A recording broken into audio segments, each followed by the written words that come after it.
Direto de São Paulo via satélite para todo o Brasil. Um espaço democrático para debate na sua TV. Começa agora com Brasil Debate. Seja muito bem-vindo, seja muito bem-vinda. Hoje tem o Com Brasil especial, comemorando uma data muito importante, os 30 anos da medalha de bronze de Henrique Guimarães nos Jogos Olímpicos de Atlanta em 1996, no judô. O Henrique, que hoje é presidente da Federação Paulista de Judô e foi um atleta aí que trouxe grandes conquistas para o estado de São Paulo. Henrique, seja muito bem-vindo ao nosso programa, muito obrigado por aceitar nosso convite. Hoje a gente vai contar um pouco da sua história aqui. Eu que agradeço, né, Guga, poder relembrar, né, esses 30 anos da medalha, né, então é um motivo de muita honra, né, me remete muitas coisas boas, né, e estamos aqui, graças a Deus, muito obrigado pela oportunidade, principalmente para as pessoas que são mais jovens, né, de não ter assistido e poder a gente contar ainda, né, e servir como alguma inspiração. E hoje uma data muito especial, então 30 anos, Olimpíadas de Atlanta, 1996, Estados Unidos. Vou começar, Henrique, como é que você se preparou para aquela Olimpíada? Foi uma Olimpíada, foi uma preparação difícil, né? No primeiro momento você não era o cara e aí você se tornou o cara. Fala um pouquinho disso. É verdade, o esporte naquele momento era diferente, né? O judô, então, menos ainda, né? Só para ter ideia, naquela época de 95, 94, que foram, né, as preparações para Jogos Olímpicos, a gente pagava para viajar, né, Guga? Então, se você vê, né, a gente fala 30 anos e vê o quanto evoluiu, a importância que é de ter esses ícones. A minha medalha é a 08, né, da história. Né, que naquela oportunidade tivemos 2 medalhas olímpicas, a do Aurélio bronze e a minha de bronze também, né? Então mostra, né, para mim é uma lembrança muito grande. A preparação que nós fizemos, né, não tinha a estrutura que tem hoje, então mais ou menos eu fazia do jeito que a gente achava que era ideal, e o que a gente muito tinha era muita vontade. Né? Então essa vontade de treinar, né? Aí perto da Olimpíada nós fomos, né, para o Japão para treinar, fazer toda a preparação, né? Foi um ano muito difícil para mim, porque no começo do ano, né, a seletiva foi em abril, salvo engano, dia 20 e pouco de abril de 96, para formar a equipe, né? Mas antes de formar a equipe, no começo do ano, em fevereiro, a gente ia pra Rússia, Moscou, ia pra França, o torneio de Paris, que antigamente era torneio de Paris, hoje são os grandes slams, né? E eu perdia sempre, tava perdendo sempre na primeira luta, né?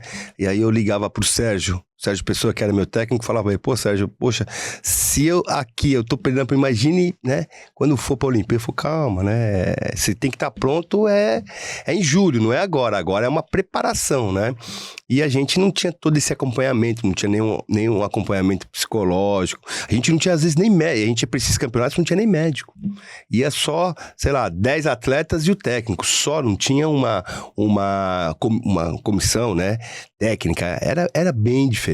Bem difícil. Tinha, né? Que idade na época, Henrique? Eu tinha 23 anos. 23 anos. Agora, a gente vai relembrar, vai acompanhar um vídeo do arquivo pessoal do Henrique. Na época, uma matéria da Rede Globo de televisão, que eu já agradeço aí pelo crédito desse vídeo. Na época, Fernando Vanucci fez essa matéria. Para você relembrar, você que não era nascido em 1996, relembrar esse feito do Henrique Guimarães, vamos acompanhar. O paulista Henrique Guimarães tem 23 anos e não foi incluído em nenhuma lista de favoritos ao pódio olímpico, apesar de ter sido vice-campeão mundial júnior há 4 anos. A luta, que valia medalha de bronze, foi contra o belga Philippe Laats, um veterano de 3 Olimpíadas. Mas o brasileiro contava com a experiência de Aurélio Miguel, que passava instruções no meio da torcida brasileira. Henrique, trabalha aqui na linha vermelha. Henrique obteve um vazare, um golpe quase perfeito. No judô, o ippon é como se fosse um nocaute no boxe.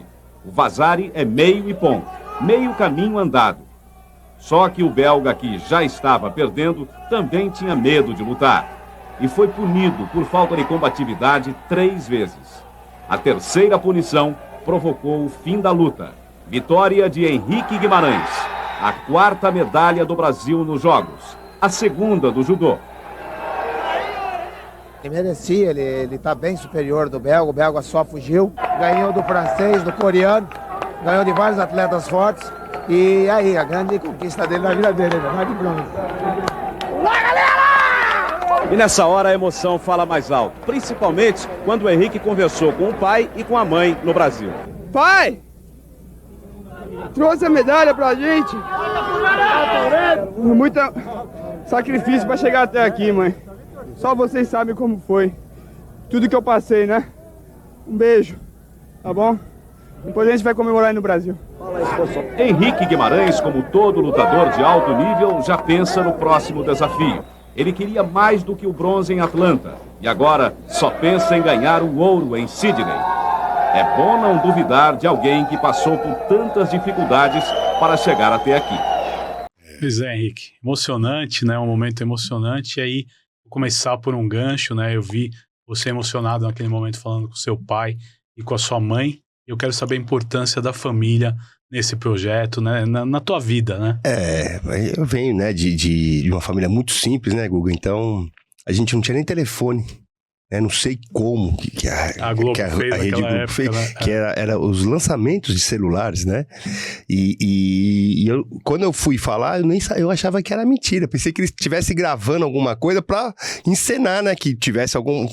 Aí quando eu escutei a voz do meu pai do outro lado, pô, aí veio a emoção. Veio a emoção, né? De infelizmente, eles não poderam, né? Não puderam ir junto, não tinha condições nenhuma, né? E falar com eles, com a minha mãe e com o meu pai, né? A gente poder, de alguma forma... com as pessoas que mais, né, estavam junto com a gente, comigo, né, poder dividir, né, você vê era o início dessa tecnologia e poder, de alguma forma, né, que foi o Bassan que ligou, né, conseguiu, né, e realmente foi muito legal. Então é uma emoção muito grande, né, e quando você conquista, assim, algo tão... não inatingível, mas tão difícil, né? Que é uma medalha olímpica. Aí você vê tudo que você fez, né? A felicidade que isso te proporciona é muito pequena por todo o sacrifício que você fez, né? Então, assim, me sinto muito agraciado por Deus, né? Eu acredito muito em Deus de ter ido a uma Olimpíada, que não é fácil. Eu não fui a uma, eu fui a 3 Olimpíadas e poder ganhar uma medalha, né? Que se a gente for ver, são só 28 na história do judô, exato, né? E eu poder fazer, né? Posso fazer parte de um cenário desse, né? E a gente vive num país, né? Que no seu tempo, eu me permita chamar do seu tempo, né? Que já fazem 30 anos, eram raríssimas as medalhas no geral, né? Depois, com grande investimento, através de políticas públicas do governo federal, você teve recorde de medalhas no Rio de Janeiro e nas outras Olimpíadas, mas não era a realidade na época. Vocês foram guerreiros, heróis, né? De uma nação. Com certeza, era totalmente diferente, né? A falta de apoio, não existia nenhum tipo de programa, né? Bolsa, exército.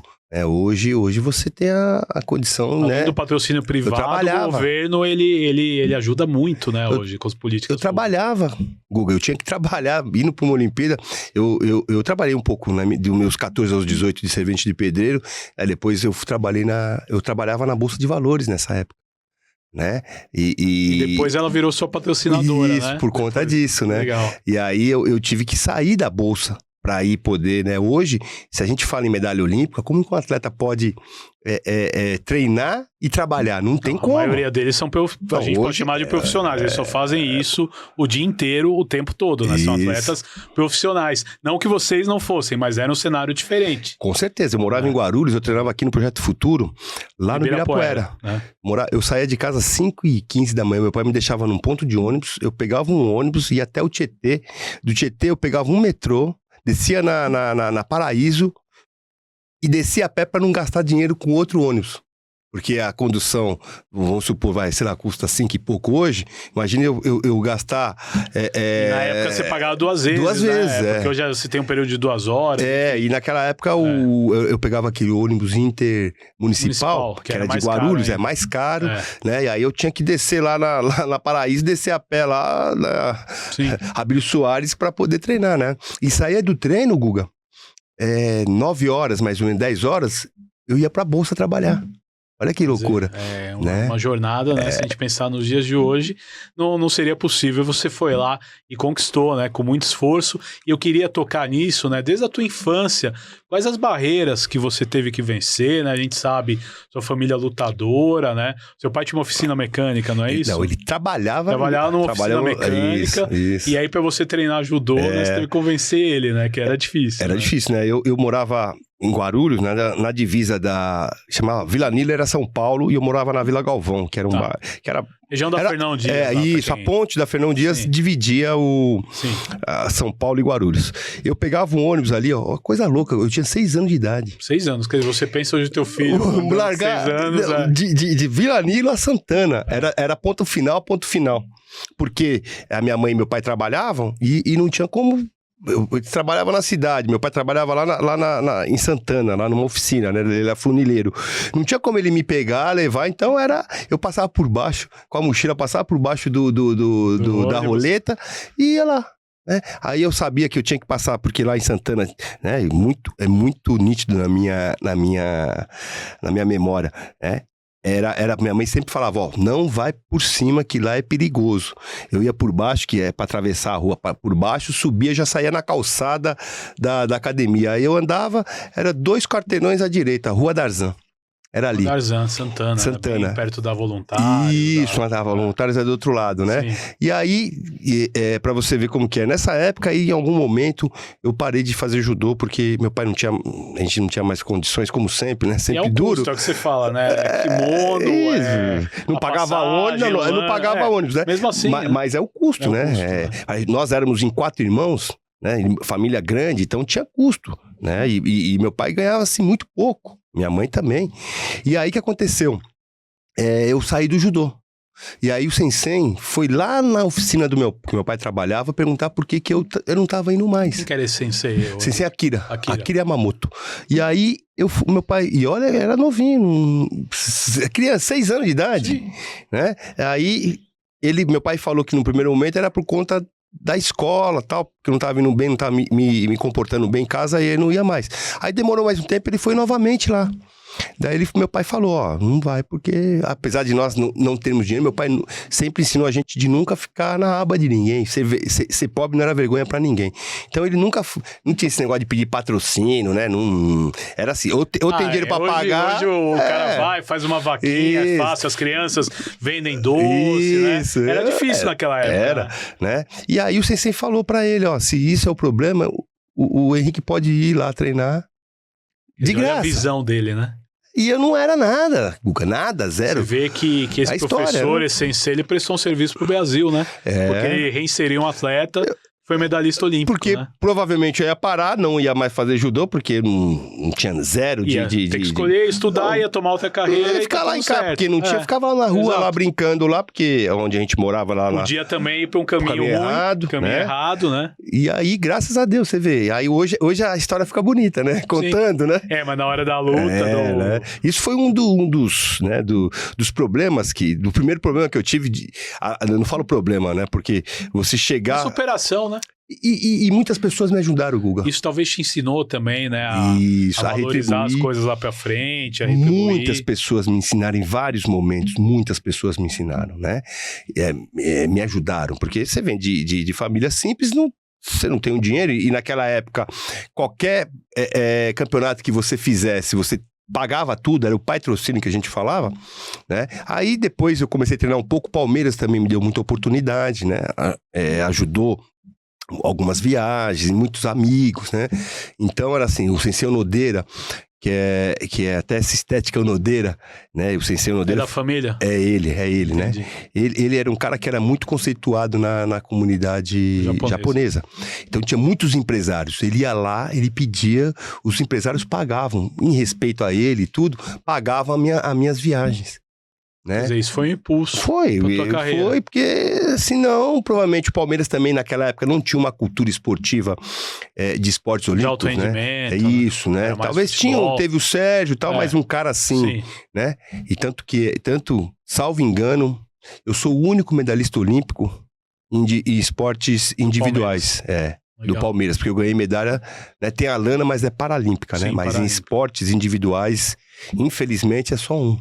né? Poderia ter mais, a história do Palmeiras. Tá na história, né? Então, assim, aí depois eu fiz mais 2 Olimpíadas, tal, né? Uma pelo Flamengo e uma por São Caetano. Mas, assim, vou te falar, era muito difícil, mas era um difícil que eu nunca me vitimizei, deixei de viajar muito, fazer alguns campeonatos, principalmente na Europa, porque não tinha a condição de bancar, ganhava a seletiva e não ia. E às vezes, claro que você chorava de tristeza, mas eu sempre falava, eu não vou, não é porque eu não sou bom, eu não vou porque eu não tenho dinheiro. E meu pai sempre falou, ser pobre não é vergonha pra ninguém. Ele sempre falava isso pra gente. Vergonha é você, né, não ter caráter. Sim. Você ter, né, outra Desvio, ética, isso. Caráter. E aí eu me transformava isso num ódio, um ódio que eu falo, um ódio por eu não ir, né? Mas eu não culpava meu pai, não culpava ninguém. Eu falava, então agora eu vou treinar. Eu vou ganhar de você, Guga. Você vai, porque você tem dinheiro, você ficou em segundo. Também não Enfrentava muito essas desigualdades? Sim, né? Mas assim, não que eu falasse mas assim, você vai porque eu não vou.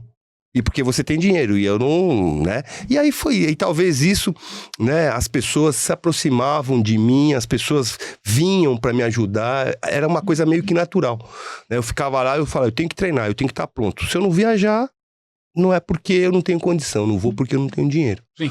Né? Condição que eu falo técnica, né? Porque antigamente era só seletiva, não tinha convocação. O judô não tinha. Você ia mal na seletiva, não tinha chance. Então você precisava estar bem sempre. Então, senão você não ia ter a chance também, né? Então isso me fortalecia. Eu ganhei a seletiva, não vou. Mas eu sou o melhor. E teve um negócio, e eu quero lembrar, você disputou com o Sérgio Pessoa a vaga olímpica, não foi?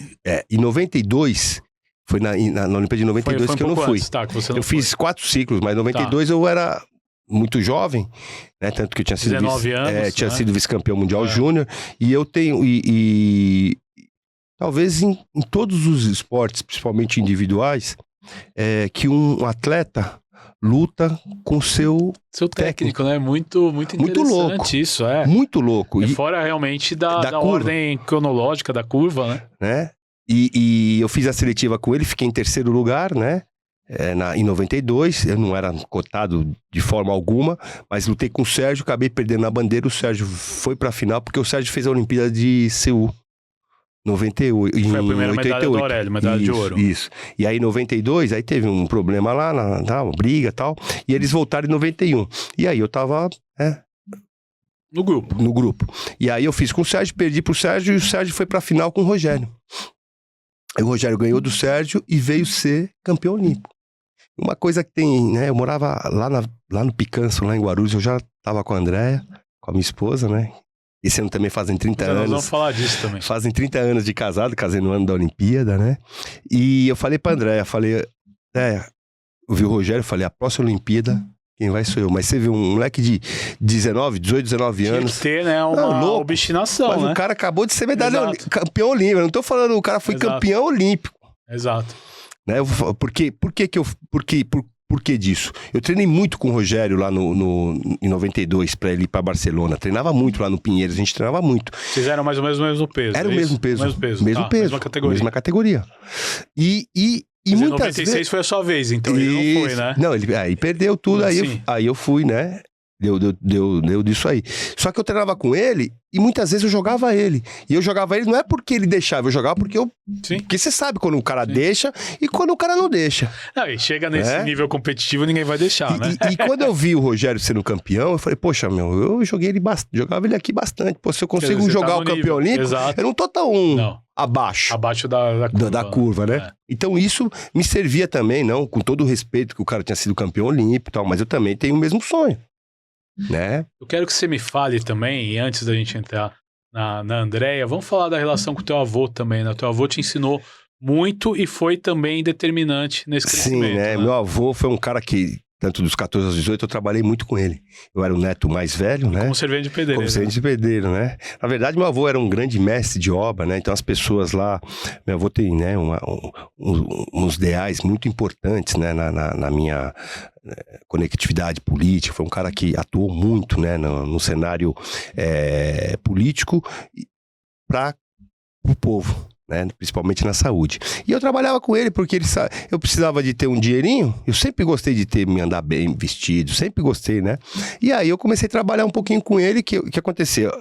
Eu ia pra escola de manhã, aí ele vinha almoçar em casa, aí eu ia com ele, né? Ele pegava e na verdade eu trabalhava à tarde, né? Na obra. E aí depois à noite eu ia pro judô, ia pro Palmeiras treinar. Isso era a minha vida, né? Então estudava, treinava, dormia, no outro dia, e treinava à noite, né? No outro dia, o treino do Palmeiras era das 8 às 10 da noite. E no outro dia eu tava lá trabalhando e ir pra escola, né? Então, isso me fez muito crescer como homem, como meu avô, né? Muitas histórias, né? Ele contava. Então, isso foi importante na minha carreira, né? Não tinha vergonha, né? Mesma coisa, né? Trabalhava de servente de pedreiro, porque era mais discriminado você ser pedreiro naquela época. Hoje não. Hoje o cara que é pedreiro, o cara...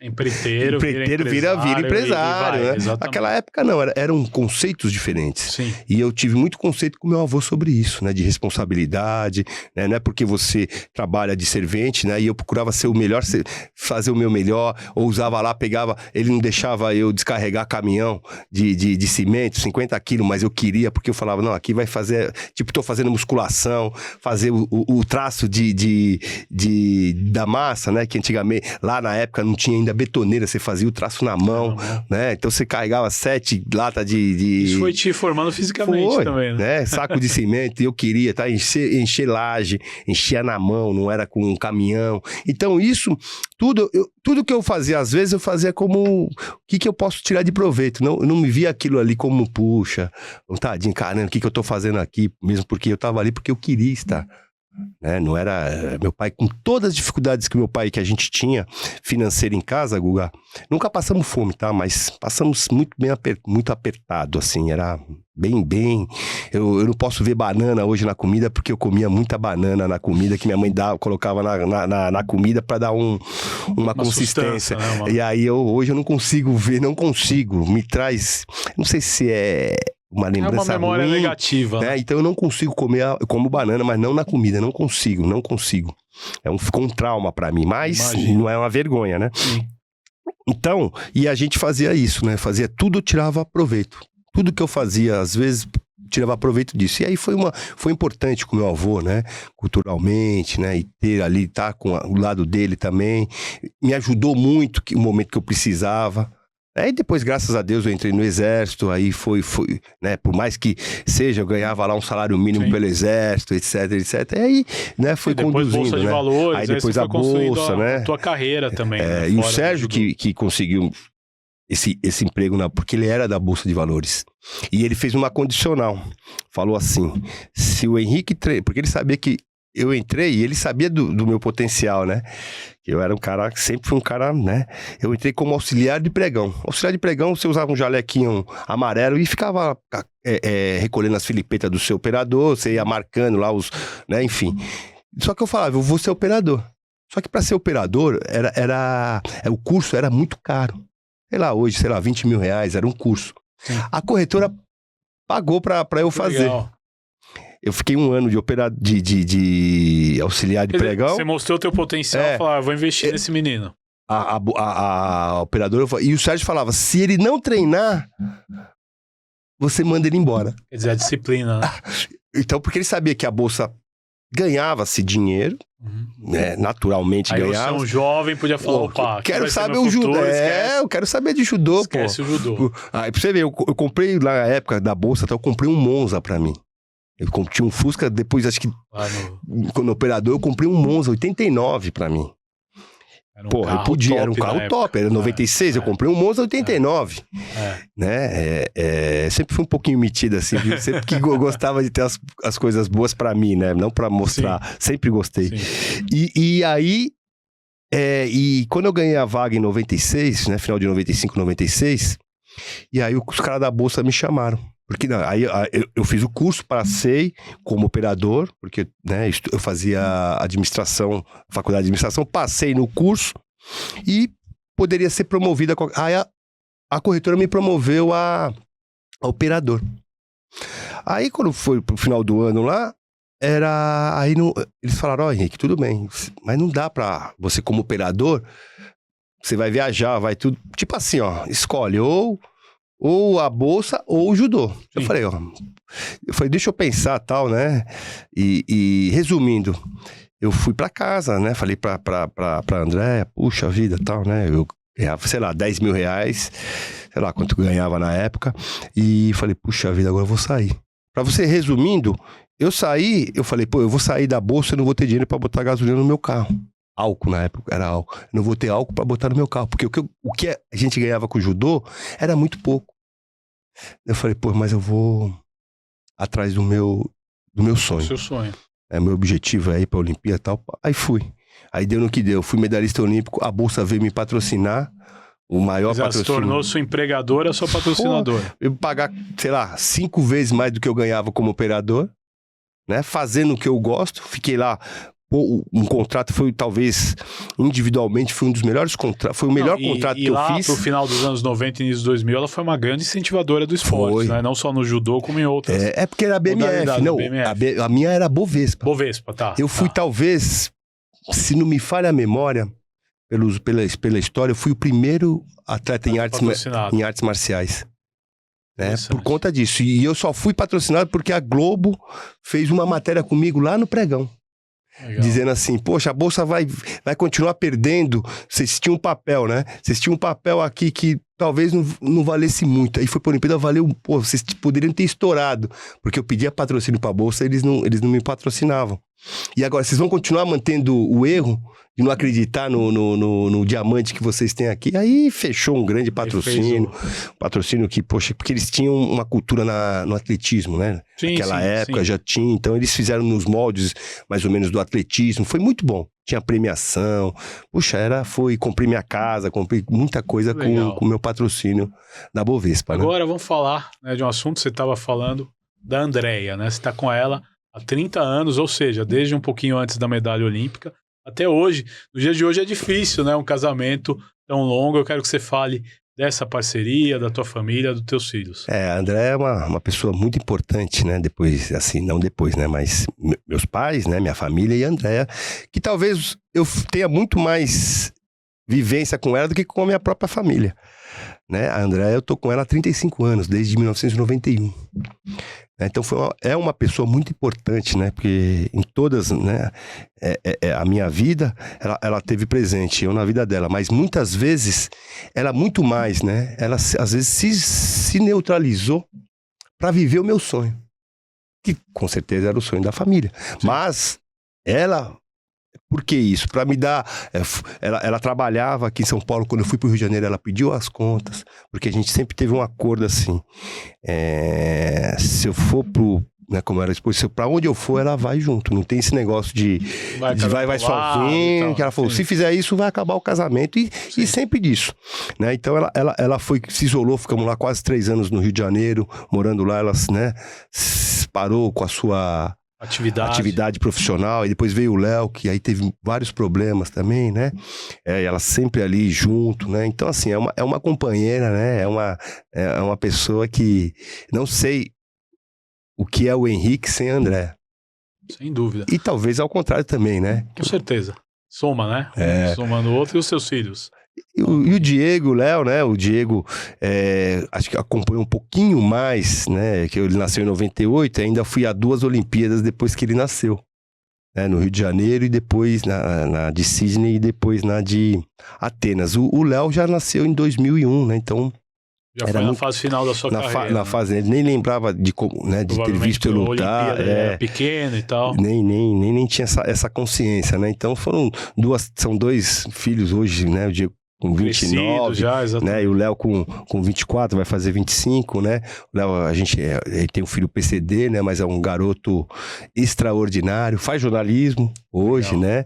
É um garoto que tem muita afinidade comigo, o Diego também, mas eu falo o Leonardo, porque muitas vezes, enquanto né, pequeno, de 3 anos, que eu parei em 2004, ele tinha provavelmente, né, até 3 anos ele acompanhou, muitas vezes eu estava viajando, né, sei lá, campeonato, alguma coisa assim, fora do país, eu ia, a André às vezes saía, ia pro hospital com ele que dava alguma coisa nele, né? Atacava asma, tal, porque o pai não tava, tal. Então, foram, e o Diego, né, também, o Diego já entendia mais.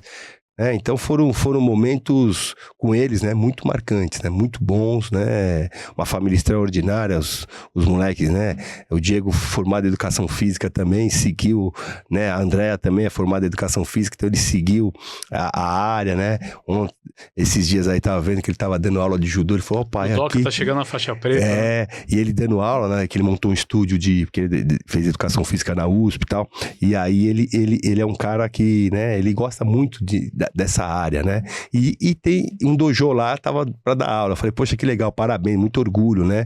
De ele poder estar também, né? De alguma forma, não fizeram judô, mas talvez por conta da pressão que eles tinham enquanto criança, não conseguiram avançar muito. O Diego chegou até a ser vice-campeão paulista, tal, mas não avançou, né? Teve, né?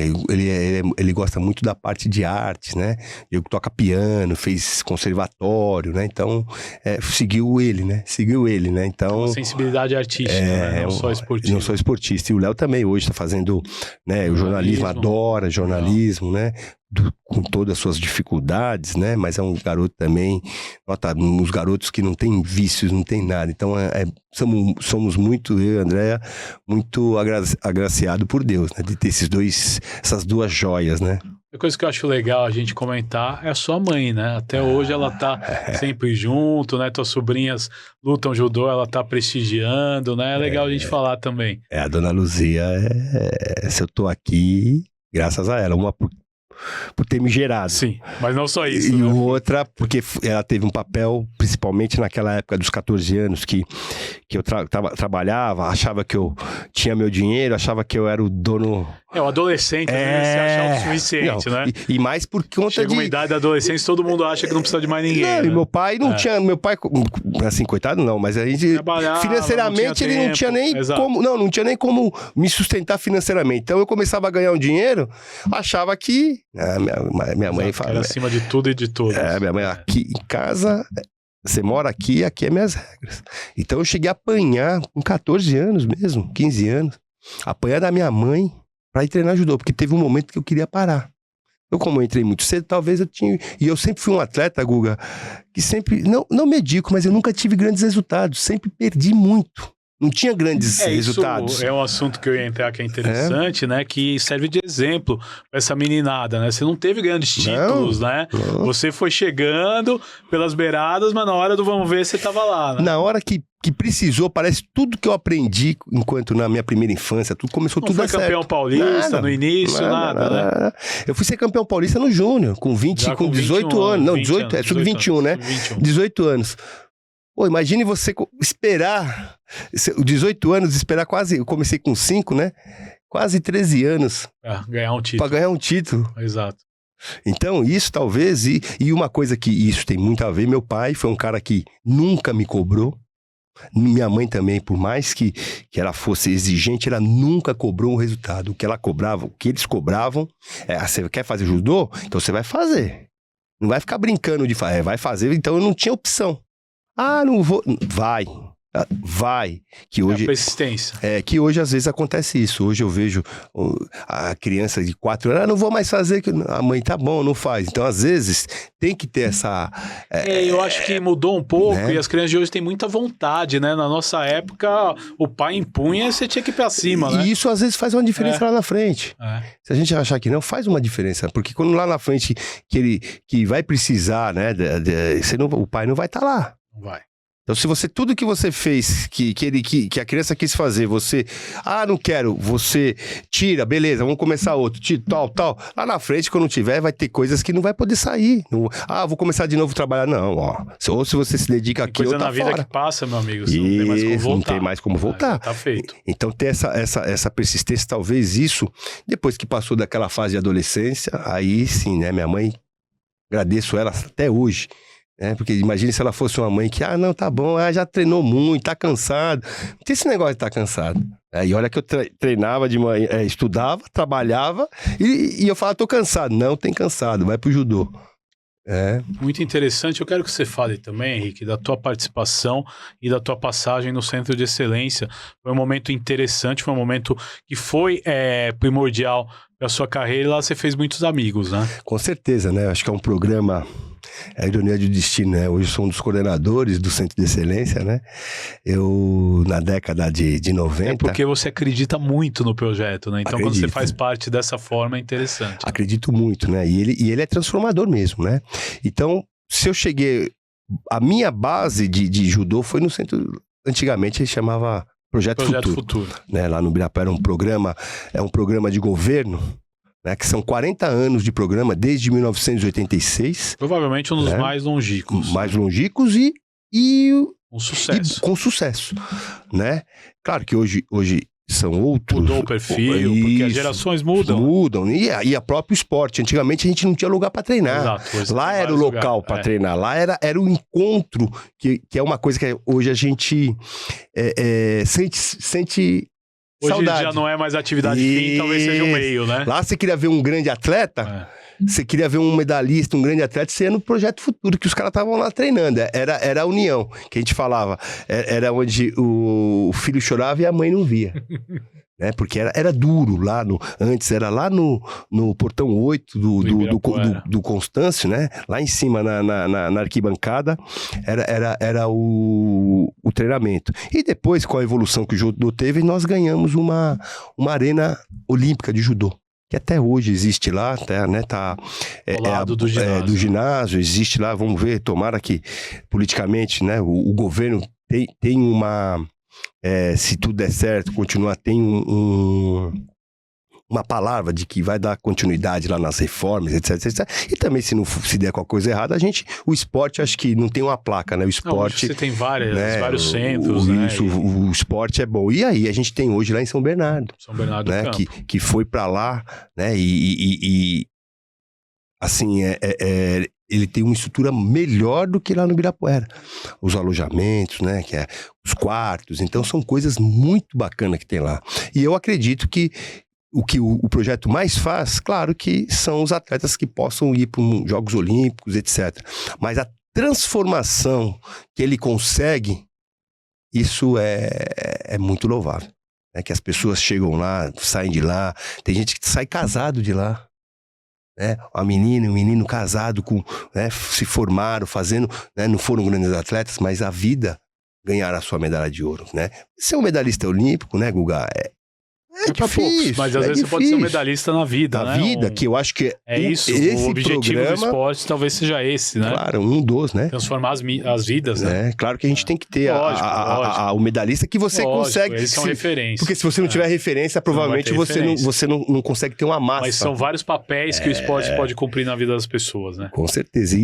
Senão você não teria só 3, por exemplo, medalhistas e o resto né? Era nada, não né? seria nada. E eu acho que tem esse papel, o esporte ele transforma a vida das pessoas, e o grande diferencial é esse. Agora, Henrique, dos amigos que você fez, a gente pode lembrar de muitos aí, mas o próprio Rato, o Bortoli, entre o Branco, Aurélio, o Flávio Canto, que é da geração Sebastião, aí depois você teve mais pra frente o Baby, participou, o Honorato. Né? Tive o Honorato, o Alexandre Lee.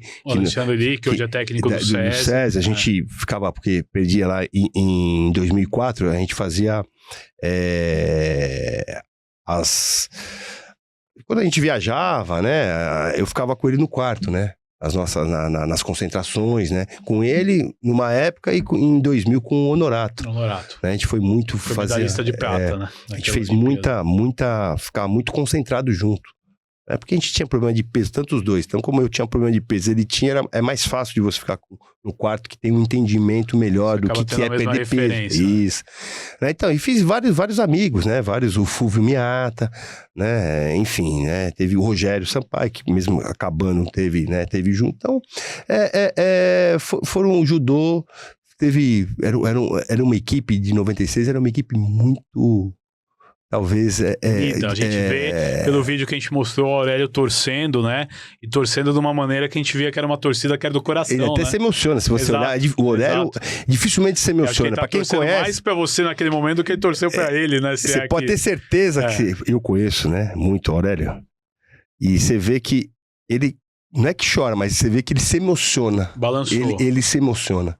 Talvez ele com ele não tenha essa emoção, porque quando a gente tá lutando, você fica mais racional. Mas ali, né? A gente sentiu, né, um clima de torcida muito grande. Porque a gente teve. O Aurélio ganhou no segundo dia, primeiro, porque foi a última Olimpíada que começou de trás pra frente, né? Depois de 2000 pra frente, sempre do peso mais leve pro mais pesado.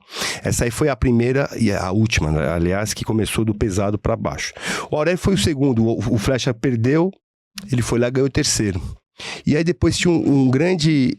O branco era depois dele, que era o cara mais cotado para ganhar a medalha. Infelizmente, ele perdeu. Verdade, né? Antes ele era todo mundo tinha expectativa na medalha. É o cara que ganhou de todos. Você pega o pódio olímpico, ele tinha ganho de todos. E aí, o Aurélio, quando ele voltou, para você ver como que era, né? Eu tinha problema de peso, então ele já poderia ter, né? Ganhou, fez a parte dele, não. Ele corria todo dia comigo. Todo dia, depois que ele lutou, porque eu tinha que, né, ele corria, a gente ia conversando, mentaliza, Henrique, a medalha, isso aí pode te dar força, né, isso é importante na sua vida, mas não numa fase de cobrança, mas para mentalizar, mentaliza você ganhando, mentaliza, e isso me ajudou muito. Então talvez isso, o Aurélio viu o tanto que a gente sofria, o tanto que sofre, eu peguei uma chave cabeluda aqui, até no dia que saiu o sorteio, porque o grande lance... O martírio que é, Guga, sair a sua chave uma semana antes. E você vê que não dá pra mais mudar. E aí, eu fazia o exercício de correr e lutava com os caras. E só ganhava, claro. Né? Então aquilo ali na cabeça, mentalizando, a primeira luta um francês que era difícil e tal, ganhando, pode ser o coreano ou o turco, que eu havia perdido no Mundial, na disputa do Mundial passado, em 95, em Makuhari, no Japão. E o coreano tinha perdido na final da Coreia. Então eu ia pegar provavelmente na segunda luta 2 caras que eu já havia perdido. Né? Eu perdi na final lá na Sangui Cup, perdi na bandeira, né? Eu não gosto de falar muito, mas eu achei que eu tivesse ganho, mas perdi. E aí eu ganhei do francês, muito duro. Depois o francês foi campeão do mundo, foi vice-campeão olímpico, é muito forte. E na segunda luta peguei o coreano. Ganhei do coreano. Aí que eu falo, essas duas lutas foram que talvez a minha conquista da minha medalha de bronze. Depois eu perdi na terceira luta pro húngaro, que tinha sido vice-campeão olímpico em Barcelona. Aí voltei, né? Eu voltei porque você lutava e depois você logo fazia a repescagem. Aí fiz a repescagem, ganhei do cara da África do Sul e do búlgaro. Do búlgaro tem uma coisa na minha cabeça, se tivesse esses registros, era legal até de ver. Eu tomei um yuko dele, ele podia pegar na perna, deu um katagurumi em mim e tal. Eu lembro que eu só coloquei meu braço esquerdo assim, ó, que era Ippon. Coloquei o braço esquerdo e caí de lado, Yuko. Se tivesse caído reto, era Ippon já era. Eu só tive, quando ele colocou, eu só tive o meu tempo de reação de colocar a mão e tirar do Ippon pro Yuko. Deu Yuko, aí depois voltei e tal, peguei, dei Ippon nele, ganhei a luta. Aí depois vai pro bloco da disputa da medalha, mas é tipo assim, era 2 horas depois. Guga, eu fiquei numa salinha pequenininha, tipo assim, sei lá, 3x2, 3x3, que eram uns boxes que eles deixam pros países, e aí vai indo embora, todo mundo vai embora, na final de disputa só fica 4 pessoas, né? Ficou eu, o Sérgio, que a gente conseguiu, né? O Geraldo, e aí de vez em quando via mais um médico, aparecia lá o Dácio, mas eu não queria muita gente, consegui um crachá, a gente conseguiu trazer o Sérgio lá, deu o jeitinho brasileiro de trazer o Sérgio pra essa área aí, nesse momento. Guga, eu fiquei sem falar com ninguém, eu só falava, vamos lá. Eu fiquei, quase 2 horas andando tal. Vou ganhar com o Lattes, porque era um cara muito duro. O Lattes tinha sido campeão europeu naquele ano, é um cara muito forte. Terceira Olimpíada, ele fez 3 Olimpíadas, ele disputou medalha, ele perdeu as 3. Então, não pensei nisso, mas talvez ele já tinha um bloqueio disso aí. Sim. Né? Aí eu fui lá, deu no que deu, ganhei. Mas você vê, porque usei uma coisa muito importante pra mim, e eu fui vice-campeão mundial. Tava ganhando a luta do inglês na final, mas batendo. Faltava 20 segundos, deu matei, também muito presente na minha memória. Deu matê, eu olhei pro placar, falei, pô, não acredito que eu vou ser campeão mundial. Rajumei, o cara foi lá, me deu, eu tava ganhando de cocá e mandando a luta. O cara foi lá e me deu um yuku. Acabou a luta. Perdi. Vice-campeão mundial. E isso marcou muito na minha cabeça. E depois, falando, né, o psicólogo falando, né, pô, mas, né, aí eu contei essa história, falou, claro que você perdeu, porque quando deu, aquele matê que deu, que você falou que não acredito ser campeão mundial, isso te desconcentrou. Que nem você estava acreditando, e aí você não foi. E isso, pra mim, foi muito, só que foi ao contrário. Quando eu peguei no kimono do Lattes, eu peguei e falei, eu não perco pra esse cara mais nem a pau. E foi. Mandei a luta toda, né? Dei um vazare e fiz ele tomar 3 punições. Né? Que aí eu usei a régua pra mim embaixo do braço. Seu favor. Porque antes, né, você tomava a punição, já tinha subia. Vazare, você tinha uma vantagem. Isso. E subia. Quando você tomava Shido, Chiwi, Keikoku, ele era Kokai, Uko e Vazare. E 2 vazares ganha a luta. E eu fiz ele, como eu tinha dado um vazare, fiz ele tomar 3 punições. Né? Então, assim, talvez da Olimpíada tenha sido a luta mais fácil de ganhar. É porque eu tava tão concentrado, mas tão assim, eu não tinha, quando eu peguei no kimono dele, eu falei, não dá, o que eu tô pegando aqui dominando, ele tá na minha mão, não vai, e se você ver a luta, foi o tempo todo desse jeito, o tempo todo eu mandando na luta, sem chance, claro. Podia perder? Claro que podia. Mas muito bem concentrado, né? E a gente não tinha nenhuma estrutura psicológica para isso, falar que você estudou isso, nada. Eu não falava nada. O Sérgio sentado lá, e aí, tudo bem? Só isso, tudo bem? Tá tudo bem, deixa eu. Porque não tem o que falar. Você vai lutar, você vai ficar falando o quê? Não, eu vou fazer uma coisa que eu tinha muito comigo. Eu não me preocupava com o que o cara fazia. Ele tinha que preocupar com o que eu faço. O que ele faz, não quero saber, eu vou fazer, assim, modo de dizer, né, claro, mas eu quero pegar lá em cima, pegar embaixo, dar meu ultimato, segurar, era isso que eu pensava, dessa forma. Isso aí uma vez eu vi até uma matéria do Ronaldo falando, vou ter que marcar fulano, mas eu quero saber quem que é fulano, ele tem que saber que sou eu, ele que tem que estar preocupado comigo. Exato. E eu pensava um pouco desse jeito. Eu nunca fui de estudar muito meus adversários, né? Talvez até, não sei se isso também, né? Mas eu gostava, não, o cara que tem que se preocupar comigo, não eu com ele. Né? Isso talvez até... Isso também gerava um efeito psicológico. Né? Então, assim, eu sempre potencializava as coisas que eu tinha que fazer. Não falar, pô, eu vou fazer isso porque o cara é forte. Não, o cara não é forte. Quem é forte sou ele. Vai ver na hora que eu pegar aqui, pegar ali, eu vou dar ultimata nele, acabou. Não tem? Isso que era o meu pensamento. Eu sempre, talvez isso é difícil. Hoje as pessoas usam mais estratégias, tem mais estatística, mas eu nunca consegui. Eu queria saber, o cara é canhoto ou destro? Faz isso, qual golpe o cara faz? Isso, acabou, era o que eu precisava. E o resto deixa aqui comigo que eu vou trabalhar para dar meu golpe. Podia até perder, mas que muitas vezes perdia, né? Mas era com muita... O cara ganhar, ele precisa perder várias vezes, né? Não existe no esporte, né? Essa situação. Agora, Henrique, qual que foi o teu grande ídolo nessa trajetória? Cara, sua vida, vai. Não só no judô. O meu pai, e no esporte, o Sérgio Pessoa. Sérgio Pessoa. Cara que me ajudou muito. O Sérgio tá no Canadá, né? Tá no Canadá, isso. O cara me ajudou muito, muito. Além de ter sido um grande atleta, foi o único campeão da Copa Jigoro-Kano na época. Eu fiquei terceiro, né? Não fui campeão, fui terceiro. Mas é um cara que boa parte da minha conquista, principalmente nessa fase do alto rendimento, né? Foi um cara que a gente começou a treinar mais forte em 1990, né? Quando ele voltou do Rio de Janeiro, tal, para São Paulo.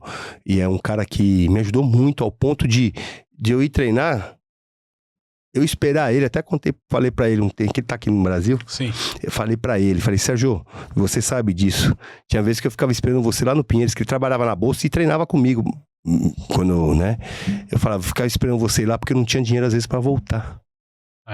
E ele morava no Jaçanã, daí ele falava, vou deixar lá no Jaçanã. Daí ele ficava com dó de mim, ele me levava até...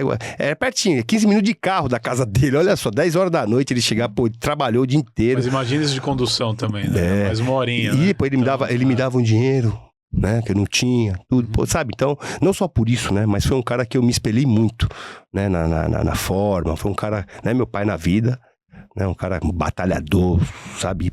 Cara porreta, e o Sérgio como atleta, né? Henrique, Qual que é o legado que você quer deixar para essas novas gerações, né? E aí pode ter um pouco do teu trabalho de hoje, mas o que você quer deixar para as novas gerações do judô, que elas tenham, né? Quando pensar em Henrique Guimarães, elas vão ter essa imagem.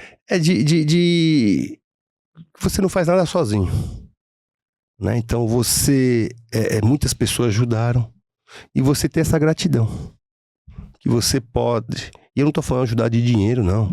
Que você às vezes uma ajuda é com uma palavra, né? As pessoas às vezes elas distorcem o termo ajuda, né? E o termo ajuda se torna um negócio comercial, não.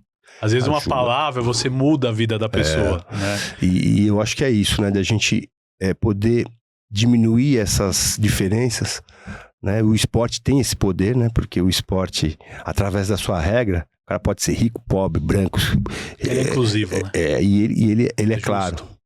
Né? Então eu não posso, dependente da sua condição, do seu credo, da sua cor, do que quer que seja, ali dentro nas 4 linhas do tatame é igual, é igualdade. Então isso que é bom, né? E tentar fazer da melhor forma essa desigualdade que a gente tem, né? Então o esporte é um transformador disso, é possível. Eu acredito muito nisso, né? A gente poder, né, as pessoas acreditarem ou melhorar sua autoestima, né, de saber que é possível chegar lá. Eu sou uma prova disso, né? Se de repente, não que a gente, mas servir de exemplo para as pessoas é bom. Hoje, enquanto gestor, a minha dedicação é essa, né? De tentar democratizar o máximo possível, né? Para todos que não tenham a condição de poder ter um acesso, né, a um estudo, a coisas novas, né? Poder viajar, a poder ter a mesma alegria que eu tive. Só que tem um preço, tem que treinar bastante. Determinação, né? Muita determinação, luta, né? muita luta. Mas talvez a gente hoje, com um pouco mais de experiência, a gente possa minimizar porque acho que as dificuldades, mesmo de gerações diferentes, as dificuldades para ir para uma Olimpíada ganhar uma medalha é a mesma. Proporcionalmente, talvez, né? Mais para cá, menos para cá, mas é igual. Não dá pra falar, na minha época a Olimpíada era mais fácil, na época do outro era mais fácil, ali teve sorte. Tem o mesmo peso e o mesmo significado. Né? As dificuldades são iguais, né? Só muda o lugar, né?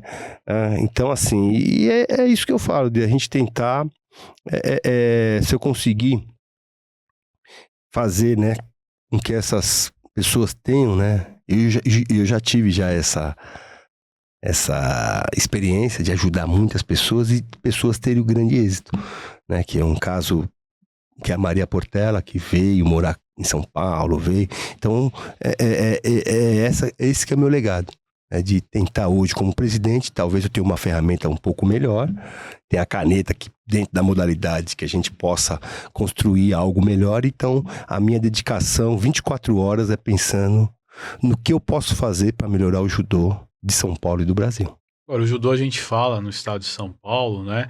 Ele reúne muita gente, né? Tem mais de 15 mil federados, tem torneios todo final de semana, às vezes você junta 3, 4, 5 mil pessoas num ambiente só. E eu falo, depois do futebol, talvez é o esporte que mais junta pessoas, né? E mais tem frequência de torneios e tudo mais, né? Então, a ferramenta é a ferramenta certa para transformar, né? Com certeza, né? E isso não se faz sozinho, né? Eu só vou, né, de repente, os nossos alicerces que a gente tem dentro da federação, que são os delegados, né? Isso, os professores, a família, né? Os próprios atletas, né? Então, acho que o ecossistema que a gente tem hoje, eu tenho sorte de ter um ecossistema muito de protagonismo, né? Fruto de trabalho, né, Henrique? Porque é um trabalho de uma federação que trabalha, né, com a sua equipe, com as suas pessoas, e aí você citou delegados, oficiais técnicos, árbitros, né? É um universo muito grande, todos trabalhando pelo bem do judô, né? Com certeza, com muita dedicação, né? Então, por isso que talvez o grande resultado aí, né, do judô de São Paulo, que a gente consegue exportar atletas, né, para outros estados e para oferecer na seleção brasileira, né? Então, é um trabalho que vem de muitos anos, né? E hoje poder estar pilotando, né, uma federação no porte que é a Federação Paulista de Judô é bem legal. É muito legal e espero retribuir, né, fazer um trabalho que realmente impacta, né, nessa transformação e que é o que eu tive, né? Nada mais do que eu estou devolvendo todas as oportunidades, tudo que eu recebi. Importante, você trouxe essa jovem senhora de 30 anos. E aí, assim, Porque em todo lugar que você vai, você traz. Depois só falta. Não. Vem aqui, a gente vai comemorar os 30 anos dela. E aí. Isso aqui, tá Guga. Aqui, ó. Olha o peso dela. Eu digo que essa latinha. É uma lata, um teco de lata e um pedaço de fita. Né? Que é o sonho de todo atleta, né? Que é chegar no pódio olímpico. E hoje, 28 de julho, esse programa ele vai reprisar algumas vezes, mas a primeira vez que ele vai pro ar é 28 de julho do ano de 2026. Ela completa 30 anos desse pódio, então só tenho a te parabenizar, né? E agradecer aí pelo legado que você deixa para o nosso país, né? Porque a Olimpíada, né? A medalha olímpica, ela traz, né, um civismo para o brasileiro, né? Então, quando você subiu no pódio lá em 1996... Você fez a alegria de muitas casas, muitas famílias que se emocionaram junto com você. Então, acho que a população tem que ter gratidão por todos esses atletas, né? E são 28 medalhas no judô, mas cada uma delas teve um significado. A gente voltando para 1996 em Atlanta, teve a medalha do Aurélio, que já tinha tido um ouro em 88, mas foi a sua vez, a sua medalha, e hoje completa 30 anos. Parabéns, Henrique. Muito obrigado por aceitar o nosso convite e estar aqui conosco nesse dia. Eu que agradeço, né? Foi uma Olimpíada marcante, né? Foi uma Olimpíada do centenário, né? 1896 foi a primeira Olimpíada e 1996 o centenário. E eu ter podido participar dessa Olimpíada, para mim, né?